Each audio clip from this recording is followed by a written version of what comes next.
Hello everyone, আশা করছি তোমরা সবাই ভালো আছো। আমি খুব ভালো আছি। আমি হচ্ছে দীপিকা। অনেক দিন পর তোমাদের সামনে একটা মিনি ব্লগ নিয়ে চলে আসলাম। আমি সকাল সকাল উঠে রেডি হয়ে নিলাম আর এক কাপ চা দিয়ে দিনটা শুরু করলাম আজ। তোমরা ভাবছো তো সকাল সকাল রেডি হয়ে আমরা কোথায় যাচ্ছি? হুম, চলো তাহলে এখন বলেই দিই। আজ চলে আসলাম আমাদের এখানে পুরনো বিখ্যাত উমলিয়া হসপিটালে। এখানের নাম তোমরা অনেকেই শুনেছো, আবার অনেকেই শুনোনি, কারণ এটা আমাদের পুরনো বিখ্যাত হসপিটাল। আর কেন বলো তো আজকে চলে আসলাম আমরা হসপিটালে? কারণ এই গরমের মধ্যে আমার মার উঠেছে অ্যালার্জি, তাই মাকে নিয়ে চলে আসলাম হসপিটালে। আগে একদিন এসছে, সেদিনকার আবার হসপিটালে ডাক্তার ছিল না। পুরনো হসপিটালটায় আবার প্রতিদিন ডাক্তার বসে না, যেদিনকার ডাক্তারের ইচ্ছা হয় সেদিনকার ডাক্তার আসে। তাই আমাদের বলেছিল কালকে আসতে, আমরা আবার কালকে এসেছিলাম। ডাক্তার দেখিয়ে হসপিটালের পাশ দিয়ে একটু ঘুরে তারপর আমরা বাড়ির দিকে রওনা দিলাম।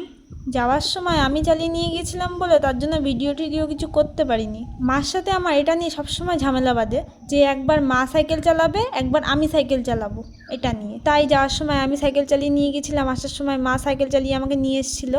বাড়ি ঢোকার আগে আমরা আমাদের মালিকের দোকানে গিয়ে আমি একটু ফর্মা মারছিলাম। দেখো আয়নার সামনে চশমা পরে, এটা মালিকের চশমা। চশমা টশমা আমি পরি না, আমার কেন জানি না ভালো লাগে না, কারণ যেই সানগ্লাসই পরি না কেন আমার বাইরেটা কালো কালো লাগে। তারপরে দোকানে এসে দেখো সব কিছু ধরাধরি দেখাদেখি করছি। তারপরে খানিকক্ষণ বসার পর দেখি মালিক আমাদের আইসক্রিম এনে খাওয়াচ্ছে। আমরাও আইসক্রিম খেয়ে নিচ্ছি। কত সৌভাগ্য আমাদের। দোকানে গেছি পরই ম্যাডামের মতো আইসক্রিম এনে দিল। তারপরে কিছুই খাওয়া দাওয়া হয়নি বলে বাড়ি এসে মা আগে রান্না ঠান্না বসিয়ে দিল। তারপরে মা আবার লঙ্কা গাছ লাগাচ্ছিল। আমি আবার ফুল দেখেছি, আবার কানে গুঁজবো না, এটা হতে পারে? ফুলগুলো কত ছোট ছোট, পুরো সূর্যমুখী ফুলের মতো, কিন্তু এগুলো জংলি ফুল। তারপরে পুকুর পাড়ে এসে দেখি আমার ছোট মামা জাল ফেলে মাছ ধরছে। পুকুরটা আমাদের অনেকই বড়, কিন্তু জল শুকিয়ে গিয়েছে এই গরমে। যেইটুক জায়গা জল ছিল সেইটুক জায়গা জাল ফেলে মাছ ধরছে। তারপরে এই ল্যাঠা মাছ আমাকে বললো এটা বালতিতে রাখ। আমি তো ধরতেই পারছিলাম না, এত শ্যাদাল গাছ মাছটার গায়ে। এই মাছটার নাম কি তোমরা জানো? এই মাছটার নাম হচ্ছে খলসে মাছ, অনেকেই জানে না। আর এই ল্যাঠা মাছগুলো দেখেই দেখো ঘৃণা লাগছে, পুরো কালো কুচকুচ আর গায়ে পুরো স্যাঁতস্যাঁতে। দেখেছো বন্ধুরা, ওইটুক জায়গার থেকে বেশ অনেক কটাই মাছ পেয়েছে। পরে ঘরে এসে দেখছি আমার মা চিকেন রান্না করেছে। দেখো লাল লাল ঝাল ঝাল চিকেন, মা একটু কষা দিয়েছিল তাই খেয়েছিলাম। মাংসটা দেখো কত সুন্দর লাগছে দেখতে। আমার ভিডিওটা ভয়েস দিতে দিতে জিভ থেকে জল পড়ছে। আর উচ্ছে ভাজা আর আমের টক ছিল গরমের মধ্যে। তারপরে বিকালবেলা খাওয়া দাওয়া করে একটু মাঠে চলে আসলাম। বিকালে কি সুন্দর সানসেট দেখো। তারপরে মাঠে এসেছি আর মা আমি মাসি রয়েছি, এই তিনজনে এক জায়গায় থাকলে চুরি করবো না? আবার হতে পারে? ওরা বলছে কচুরলতি তুলতে যাই, চল কচু বাগানে। তাই এসেছি কচুরলতি চুরি করতে, আবার কচুর ফুলও তুলে নিয়ে যাব বাড়ি। আমি আর মাসি কচুরলতি তুলছিলাম, মা আবার কচুর ফুল তুলছিল। দেখো লতিগুলো কতগুলো করে লতি হয়েছে, আর বড় বড় মোটা মোটা। মা আবার কতগুলো ফুল তুলেছে দেখো। কচুরলতিগুলো খেতে দারুণ লাগে, কিন্তু এইগুলোতে আবার গলা চুলকায় না, কারণ চাষের লতি তো এগুলো। কত বড়, কত মোটা মোটা লতি, দেখেছো? দারুণ লাগবে এগুলো খেতে। আর এটা হচ্ছে আমার মাসির মেয়ে, শান্তিপুর থেকে কাল ঘুরতে এসছে আমাদের বাড়ি। আমি কতগুলো লতি তুলেছি দেখো বন্ধুরা, আর মা তুলেছে হচ্ছে কচুর ফুল। বেশ অনেকগুলোই তুলেছি দেখো। বাড়ি এনে যেই ঢাললাম, এই নিচেরগুলো আমার মাসি তুলেছে আর উপরেরগুলো আমি তুলেছিলাম।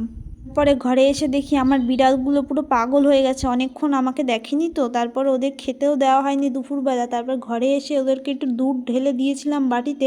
ওরা দেখো পুরো পাগল হয়ে গিয়েছে। দুধটা গরম করে নিচ্ছিলাম।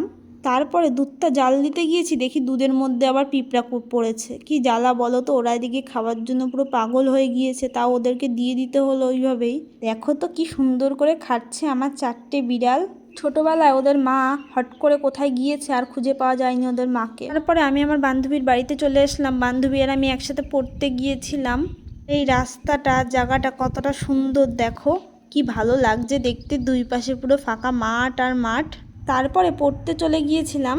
ওরা হয়ে গিয়েছে, সবার সাথে গল্প করতে করতে আস্তে আস্তে বেরাচ্ছিলাম আমরা। তারপর বাড়ি এসে বিড়ালগুলোকে আবার একটু ক্যাট ফুড খেতে দিয়েছি। দেখো ওরা কি মার পিট করছে, কামড়া কামড়ি কি শুরু করেছে ওরা। মানে একে কামড়াচ্ছে, ও ওকে কামড়াচ্ছে, একে খেতে দেবে না, ও ওকে খেতে দেবে না। দেখো কি পরিমাণে মারপিট করছে ওরা। মানে ক্যাট ফুডের মধ্যে যে কি এমন আছে জানি না, ওরা এরকমই করে। হয়তো মাছ শুকিয়ে ওর মধ্যে দিয়েছে, ওরা এই জিনিসটা খেতে খুবই পছন্দ করে, ওদের দেখে তো বুঝতেই পারছো। তারপর ঘরে এসেছি, দেখছি মা আম কাটছে। দেখো কতগুলো পাকা পাকা আম কেটেছে, কি কি দারুণ দেখতে, দেখেছো? আর এরা এখানে চুপ করে বসে আছে, খাওয়া টাওয়া হয়ে গিয়েছে তো তাই।